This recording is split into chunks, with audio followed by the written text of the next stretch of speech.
Welcome back to another vlog. It's Sunday morning.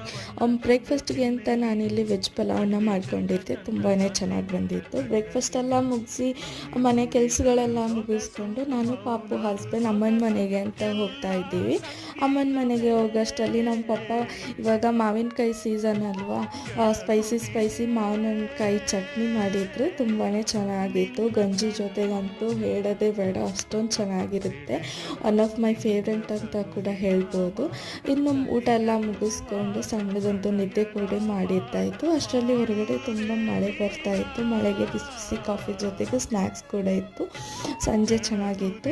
ಇನ್ನು ಅಮ್ಮ ಇಡ್ಲಿಗೆ ನೆನೆ ಹಾಕಿದ್ರು, ಅದನ್ನು ಕೂಡ ಮಿಕ್ಸಿ ಮಾಡಿ ಅಮ್ಮನಿಗೆ ಸ್ವಲ್ಪ ಒಂದು ಹೆಲ್ಪ್ ಮಾಡಿದೆ. ಆನಂತರ ಸಂಜೆ ಹಸ್ಬೆಂಡ್ ಬರಬೇಕಾದ್ರೆ ರಸಮಲೈ ತೊಗೊಬಂದಿದ್ರು. ವಾವ್, ಸೂಪರ್ ಆಗಿತ್ತು ಅಂತಲೇ ಹೇಳ್ಬೋದು. ಇನ್ನು ನೈಟ್ ಊಟಕ್ಕೆ ಅಮ್ಮ ಫಿಶ್ ಕರಿ ಮಾಡಿದ್ರು. ಇವತ್ತಿನ ದಿನ ಹೀಗಿತ್ತು ಫ್ರೆಂಡ್ಸ್.